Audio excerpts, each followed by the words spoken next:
happiness over here. I am Ashley Koff. I'm a registered dietitian, which means that I am beyond thrilled actually to be here and to get to know the Friends Health Connection. Gosh, what an incredible organization, a nonprofit organization trying to bring you and yours information to help you manage, prevent, treat, really have the best information and resources in terms of dealing with your health issues. So first of all, thank you so much to them for having me today. I'm a dietitian. I'm CEO of the Better Nutrition Program. And along the way in the world of nutrition, I had the privilege of getting to know someone who is now my dear friend, Marci Zaroff. So there she is. And Marci and I bonded, just from the get-go. She has a really strong background in nutrition, and in particular in integrative nutrition.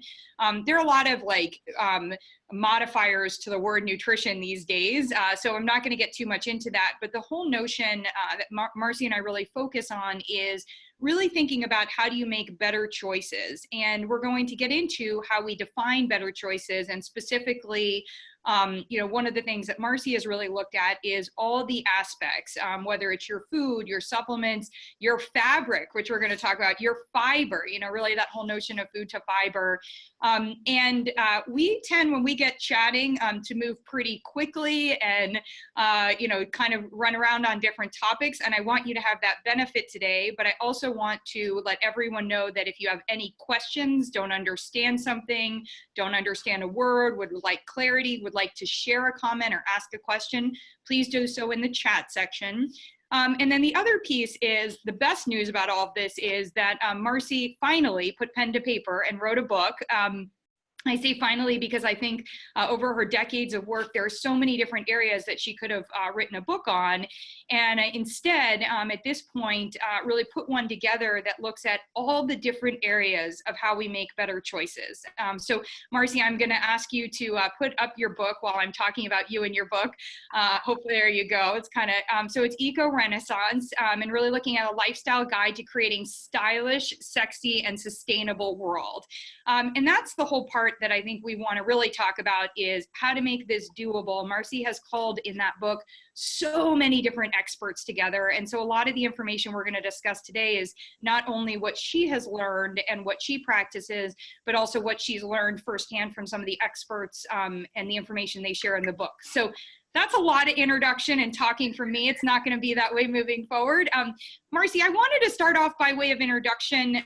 If you can tell us a little bit about sort of your awakening in the space of, going back, I was mentioning that you're one of the earliest people thinking about integrative nutrition. What got you excited or interested in this notion of, health and really how to take better care of yourself through nutrition? Yeah, well, so as you mentioned, I've been doing this a long time. And when I started, it was because I was inspired by a book called Living in the Light. A girlfriend gave me that book when I was 15 years old. And the premise of the book that struck me was that there's more than what we see. And at the same time, I started just getting curious about the health and wellness movement, the environmental movement, which were of course connected. And I just dove in head first, and the more I learned, the more it made sense to me. So I went to business school, and through the course of business school, I was also following a brand called Aveda, which many people know, which really inspired me to use the power of business to affect positive change in the world. And because I had a personal interest in nutrition, the first business that I started and co-founded in 1990, when I was 2, is now known as the Institute for Integrative Nutrition. And started it out of my apartment, basically because everybody was asking me what I was doing and what I was cooking and bringing these weird lunches to work. And I just dove in. We started a professional certification program, which today is a health coach program, and over 75,000 people are now certified as health coaches from IIN. But we did that really not just for practitioners, but for just personal, proactive intelligence around nutrition and it being holistic, integrating, of course, Eastern and Western modalities, understanding everything from, we are what we eat, not just physically, but energetically. I love that. So we're going to use a bunch of different terminology here and or expressions, and I thought it's always helpful to make sure we're starting off with the same lexicon. So I just call this sort of the lexicon of better health, or one of the things I want to define is eco-renaissance. So let's start with, what is eco-renaissance, other than the title of your book? Yes, it is. So the eco-renaissance, similar to the original Renaissance, is a rebirth. It's a time where we're seeing a shift in popular culture, but what differentiates this Renaissance from the original Renaissance, which also was coming out of a dark ages, and I would say we're in somewhat of a modern day dark ages, kind of the light and the dark forces like Star Wars at play. But today, the Renaissance that's happening is this awakening that we're all connected, that we're all part of an ecosystem, humans, plants, our environment, and of course, all living creatures. And so the eco-renaissance is built on 5 fundamental principles: creativity, because we're all about redesigning the reality that, that we live, and collaboration, because 1 + 1 = 11, community, because we all are in this together, connection, because we're all interconnected, and consciousness, because as we step higher on the ladder of consciousness, we have a different perspective of everything that we see. And it's those 5 kind of elements, I would say, that are the DNA crossing every single sector of popular culture, which becomes the catalyst for this rebirth. So in a rebirth, and when we think about the Renaissance, we didn't just focus on one area, like on artists, or we didn't just focus on, industrialization or anything that was happening in one area. So talk a little bit about, as you were looking at this whole concept of eco-Renaissance and looking at these 5 areas, how did you, and I mentioned early on that your book, you've interviewed a lot of people, how did you identify who you wanted to talk to, and who did you ultimately end up talking to in the book? Yeah, so the book starts, the first chapter is art, and art because we are all creators and we all channel art in different ways, and that is kind of part of through the lens of design, we can change the world. So when you look at food, it has to taste good. When you look at beauty, it has to be functional and smell good. When it's fashion, it has to be stylish. So that design premise runs through the book. The second chapter is food, because in Maslow's hierarchy of needs, our first basic need is food. And that is something that people relate to when they think about this shift in consciousness. So I dive into people in the plant-based movement, experts, of course.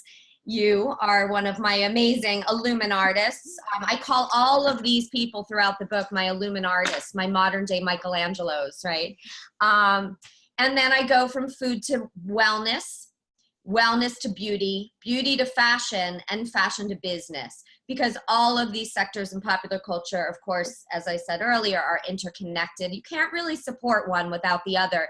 And the more you learn about, the tenets of each of these movements on each respective spoke on the wheel of change, you realize they're all moving together. And that was something, after having been in this movement for almost 30 years, that I have really just been super clear on along the way, that why I bring all these amazing Illuminartists throughout each chapter, and each of them speaks to the movement within the specific area of culture, right? But most of them cross over all the different areas as well, and they just, for lack of a better word, they get it.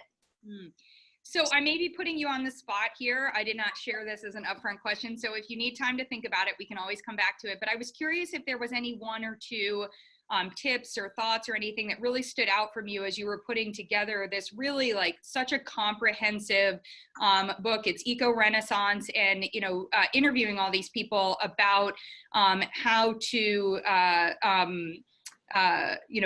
really their tips on how to live this better life and how to be a positive contributor. Was there anything that surprised you or jumped out?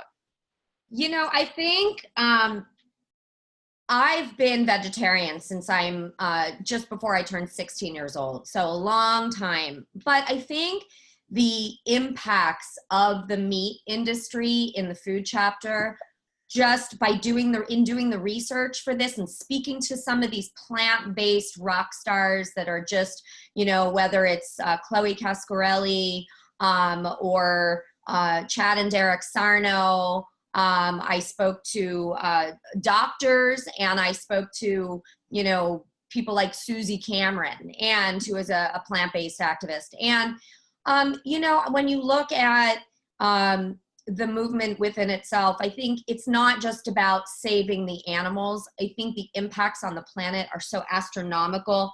The meat industry, I'll just, you know, share a few things, being the leading cause of ocean dead zones, habitat destruction, and species extinction, right? Like these things that you just don't stop to think about.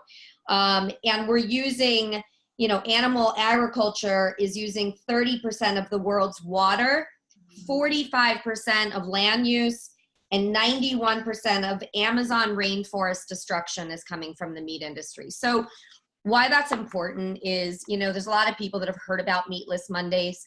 This isn't about, you know, going cold turkey overnight. This is about, you know, one step at a time. And the way that I wrote this whole book and the kind of people I spoke to are, I call them my influencers, because these are people who are really inclusive and non-judgmental.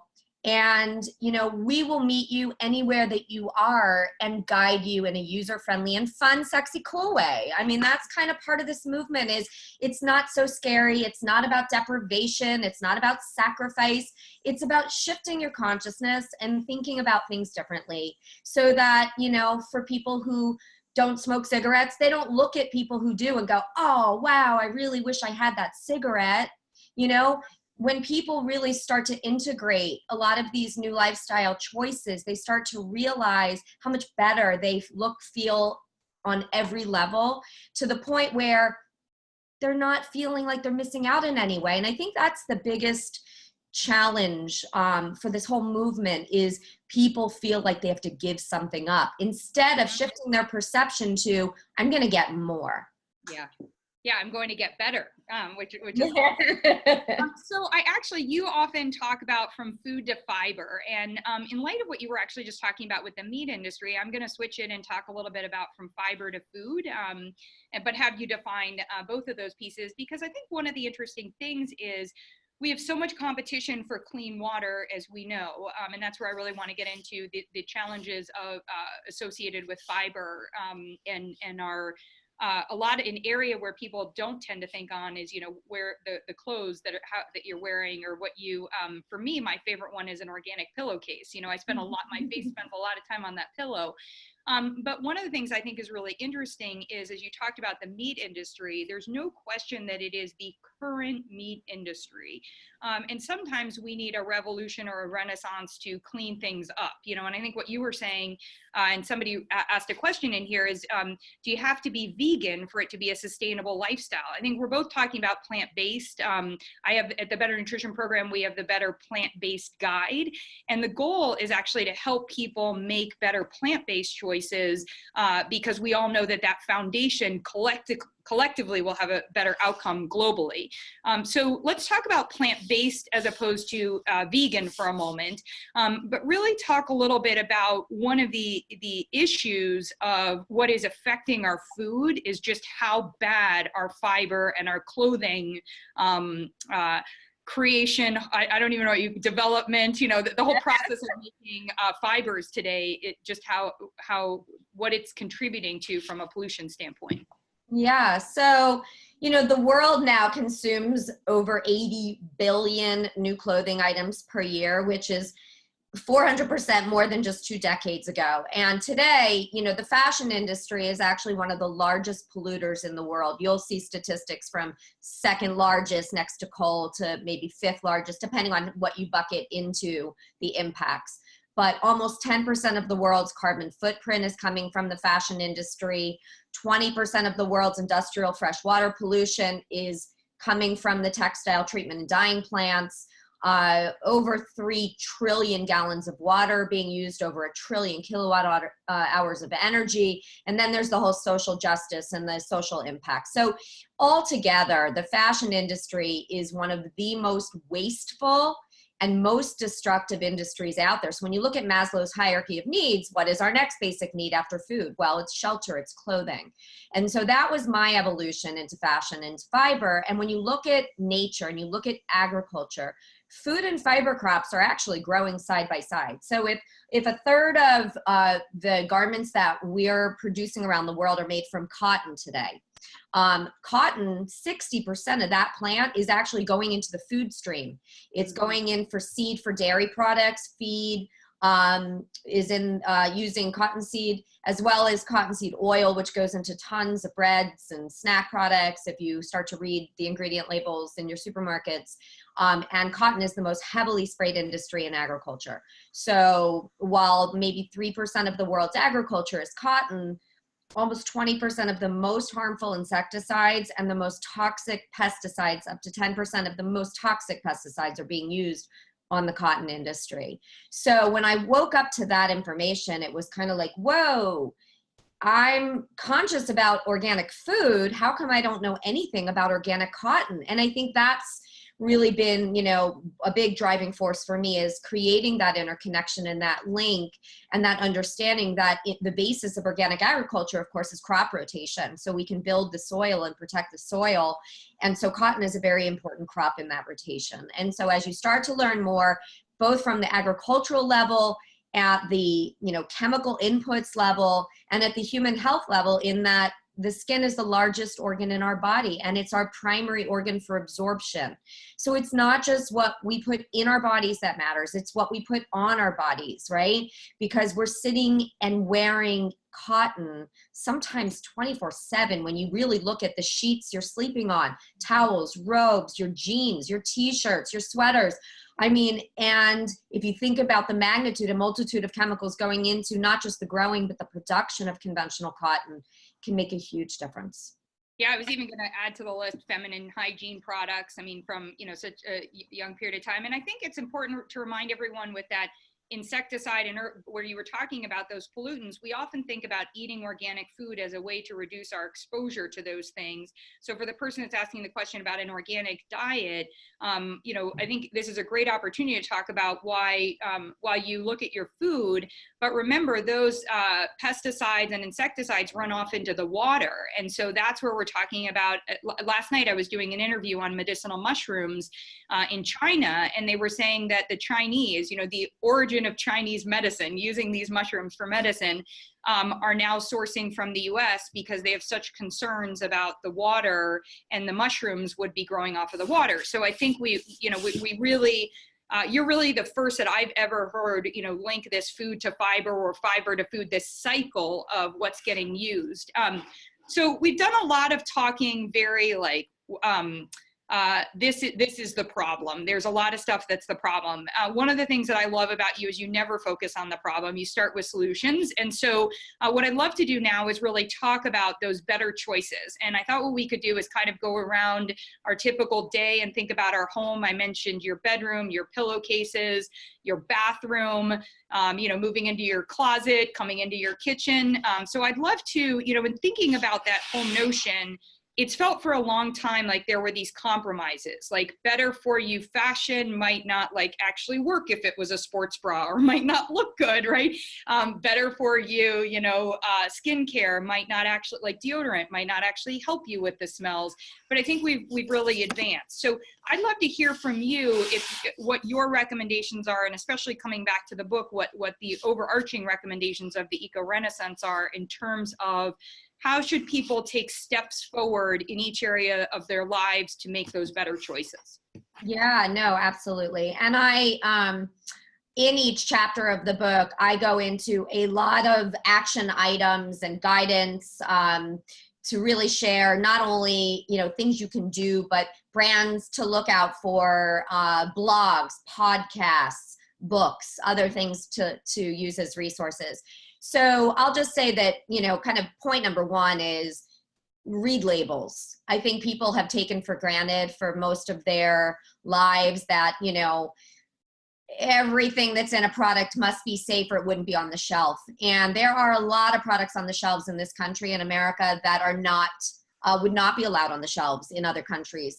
Europe has much, much stricter regulations, especially around things like beauty products, food labeling, and fashion. So when you look at fashion today, as an example, what you're not seeing when you buy a garment, you know, are the countless amount of chemicals that are being used in the dyeing, finishing, processing of that garment, not even including the fiber, which we talked about before. So, you know, you brought up China. I mean, you can actually tell what colors the factories are dyeing by looking at the colors of the rivers, you know, on a given day. It's really sad. So, you know, when you think about the things to look for in fashion, well, the material itself is key. So given what's happening, you know, we talked about connecting food and fashion. Another area of connection that's happening is in synthetics. So synthetic garments, or all synthetic textiles, have been shedding what we call plastic microfibers that are just little mini fibers coming off of every synthetic that's ever been produced actually in history, and they don't biodegrade. So when we wash them in our washing machines, they shed, which runs into the water systems, which runs into the rivers and ultimately into the oceans. Today, there are statistics showing as high as 90% of fish are showing traces of microfibers in them. So if you're a fish eater, you know, you're getting on average 11,000 microfibers in your diet a year. And those are hormone disruptors, you know, the endocrine disruptors, the plastic. So, you know, this is a serious health issue that people have never really stopped to think about. So number one kind of tip that I would say with fashion is, if you have a choice, you know, you want to buy natural fibers over synthetic fibers. So let's dive in, because I think, like, as somebody, this is an area I have been so overwhelmed by this, and try like little by little to make better choices. Of course, I also have to like have it be affordable, you know, and available. But so a couple things. I want to get examples of natural. How does somebody know something is a quote unquote natural fiber versus a synthetic? Because we know that word natural is pretty diluted from a marketing standpoint. So tell me, how does somebody, what would identify a natural fiber? Yeah, so something that is grown in nature, so cotton, linen. If you're not vegan, you could also define silk, wool, and other fibers. Whereas a synthetic fiber would be anything that is, you know, man-made, using petrochemicals and, you know, burning coal. And you're talking, you know, things like polyester, acrylic, nylon, spandex. So you want to minimize the use of those fibers. And if you are going to buy them, look for recycled versions. So recycled poly is actually not polyester that's been recycled. It's plastic bottles taken out of landfills, broken down, and turned into yarns and spun into polyester garments that are made from plastic bottles. Now, you could say, with those, do people have to worry about if they are, we hear about plastic bottles and we don't want BPA touching us. So if you're getting a recycled garment from plastic bottles, do you worry about a BPA bra or t-shirt? So I would just say to you that there are, because this is such a big innovation in fashion right now, there are a lot of filters and screens to help, you know, filter out the most toxic of the chemicals that are going into the garments, but that's not the case all the time. And right now there isn't labeling or a way to know that. So, which is why I go full circle back to, if you have a choice, choose the natural fibers over the synthetics, because also the recycled synthetics, they actually don't shed any less. But you're not starting over with a virgin fiber. So moving on to the health, you know, consideration of what you're putting on your skin, that is another reason I like the natural fibers. Now, I touched on why organic cotton over conventional cotton. So taking it a step further, if you have the option, or if you're buying online, look for organic cotton over conventional cotton. Another fiber that I absolutely love. And sorry, again, I'm just trying to get super granular. So those are shopping. So you turned me on to GOT certification. How do you know, is there a marketing concern if like it just could say organic cotton, but like do you have to look for anything? Is there a logo or anything else like that helps you know that something is actually organic cotton? Or if it says it's using organic cotton, can you trust that part? So if you really want full transparency from farm to finished product, not just the cotton itself, but the finishes, the dyes, and everything that's added in the making of the garment. Because in a typical garment, you could have hundreds of different chemical cocktails, right? So a GOTS certified garment, GOTS is Global Organic Textile Standard, means that there are no harmful chemicals throughout the entire process, from the growing, which is certified organic, all the way up to low impact dyes that have no heavy metals.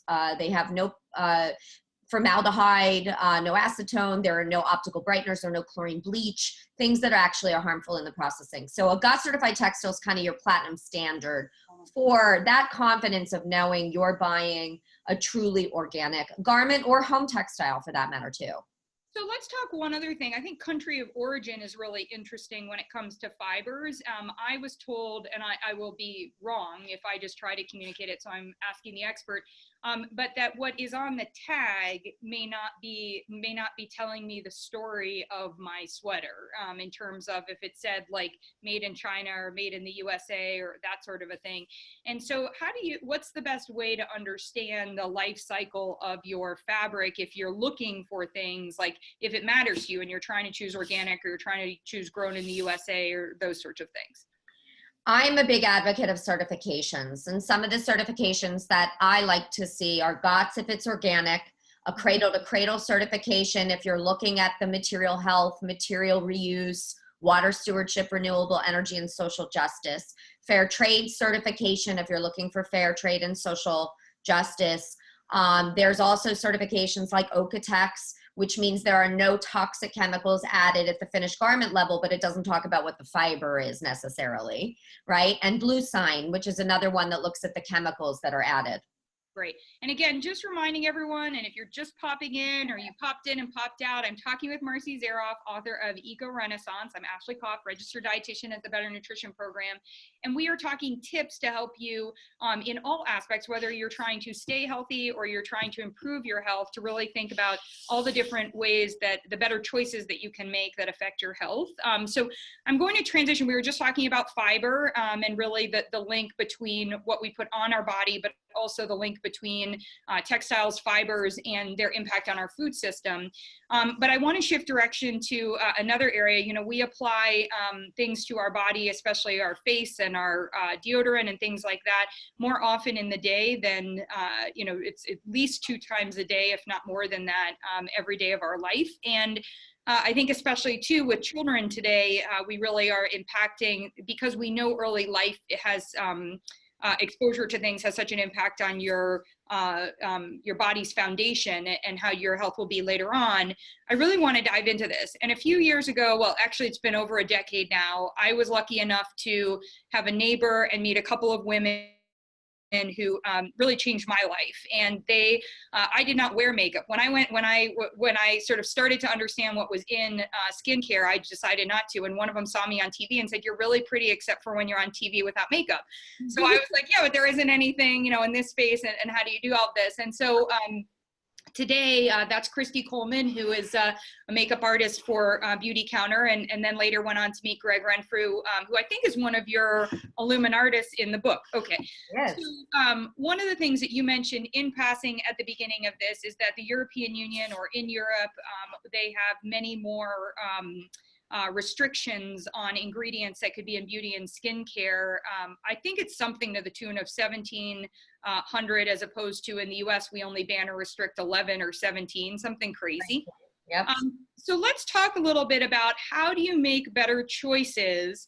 And this is a really interesting one, because not everything that is quote unquote sustainable is good for us. And also it like may be good for us. And then the third piece is it may not actually work. Right. So I love the idea of the water nail polishes, and then I went and washed my dishes and there went my nail polish. Right. So, so talk a little bit about the beauty space and how do you make those better choices, ingredients, brands, what are the tips that you share in that area? Yeah. And in the spirit of time, I'll just say, you know, I go deep into the kinds of chemicals that you should avoid and, you know, kind of the obvious like parabens, right? But I also would just tell people, you know, you can go on to apps and resources like the Environmental Working Group's Skin Deep database, which basically dissects every chemical that you would find in any beauty product, or at least identifies what it is and if it's harmful for you. Also, the Think Dirty app is another one as a resource. But you know, you brought up a really good point about functionality, and I think the premise of ecoRenaissance is no compromise, that we don't want this or that. We want this and that. We want beauty products that work and look good and are also eco-friendly. And fortunately, my mentor of 25 plus years was the founder of Aveda, who wrote the foreword to my book, and was just a genius around this and really opened my eyes to, you know, where there's a will, there's a way, right? We can create amazing products out of plant-based ingredients, natural ingredients in food. You know, amazing what we can do with plant-based meals. And it's amazing what we can do with ECOfashion. You know, the whole crunchy, frumpy, boxy, beige, boring, you know, can you smoke it after you wear it? I mean, that whole stigma has been broken. There's really nothing you can't do in ECOfashion. And then in beauty products, the same thing. You know, even companies as big as CVS today have put a stake in the ground, and they're banning a lot of the most harmful toxins out of all their beauty products starting in 2019 in their house brands. So, you know, I do list a few of my favorite brands. Of course, I have to plug Aveda, given that it's been, you know, in my heart and in my life, you know, almost since its inception. I happen to really like Jane Iredale. I like Tarte Cosmetics, Vapor. I like. Have you tried RMS? I was just about to say RMS. I'm wearing RMS lipstick right now. You know, so there's a lot of really good brands, and they're not just for the elite or the wealthy. I think another stigma of this whole movement is that people think they can't afford it. And I take people on this journey in the book to show you this is about affordability, authenticity, and accessibility. So the largest buyer today of organic food, as an example, in America is Costco. It's not Whole Foods, Whole Paycheck anymore, right? And look at Amazon. I mean, so, you know, this is something that is accessible to all. And CVS and Duane Reade and Target and Walmart, they're lining their shelves today with more sustainable products to demonstrate that this, you know, we've got to break that stigma that you have to pay a lot more. I love that. I think also, you know, we see here heroines come forward. I love Marie Kondo and her success. And I think, you know, part of it is the notion of just being comfortable with less, or Ariana Huffington talking about why not rewear an outfit.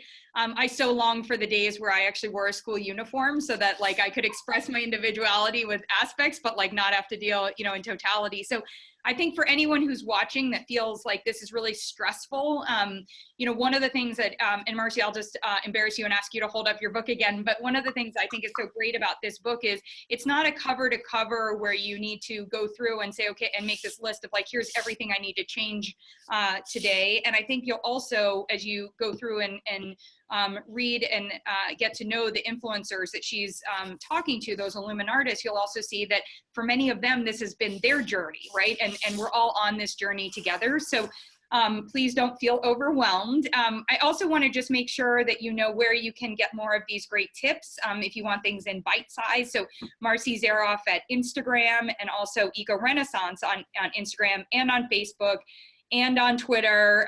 So we're able in that part.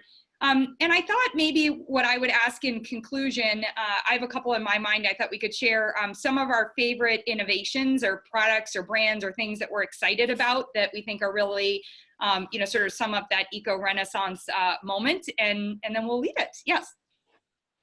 Amazing. So, well, I do want to share that, you know, in terms of plant-based, one of the new brands that you are aware that is coming out starting in February, which kind of touches on, you know, I talked about fashion and the oceans here and that interconnection. So I have a consulting agency called BeyondBrands, of which Ashley is actually a partner. And we are launching as in partnership with our funding groups and investors and an amazing team of chefs, Chad and Derek Sarno. We are launching a brand called Good Catch Foods in Whole Foods markets and other major retailers in 2019, starting next month. And this is a plant-based seafood brand. So plant-based tuna fish, think tuna, not tuna. no mercury, no microfibers, no plastic, no harming of the fish. It's made from 6 different beans and algae oil. So you get the omegas, you get the protein, you get all the good stuff. It's GMO-free, gluten-free, better for you, and all good. So seafood without sacrifice. I love that. I'll tell you, one of mine that came up is, and I don't actually need to speak to the particular company, whether it's a Rent the Runway or like any of these companies that are allowing you to get items that you only wear once, or, you know, that part. So part of the challenge of budgeting all of this has sometimes been like, well, I might need something for a situation and I can't find that thing that I think is like either, like I'm not a very good thrift store shopper for myself. And so I think this notion of being able to find things that you actually don't purchase, so you don't feel like you're contributing to you know, purchasing things that would be a negative for the environment, but maybe for those special occasions or those like random trips or whatever, you know. So I think there's just a lot of genius. To your point, I'm just so passionate about the term eco-renaissance, because it really is this whole movement and piece on that part. So anyway, thank you. And again, Friends Health Connection, thank you so much. If you want to connect with any of us, I think all of that will be in the show notes. And I'm super grateful to this opportunity to introduce you to Marci, and really, again, wherever you are on your health path, there's a part of eco-renaissance that can help you make those better choices. And when we do better, the best part about it is we get better. So I love that part. I love it. And nobody better to share that better wisdom from, and actually just to share the love for Ashley, when the resources on Friends Health Connection will also include the better health nutrition guides that Ashley has brought to life that are absolutely amazing, and amazing guidebooks on all facets of health and wellness, nutrition, and ECOfashion coming soon too. So yeah, so you can find us marcizaroff.com, I guess Ashley. nutritionprogram.com. Yep, thank you. And we'll be available for additional questions, and thanks everyone for joining us. So let's be the change, live the change, and wear the change we wish to see.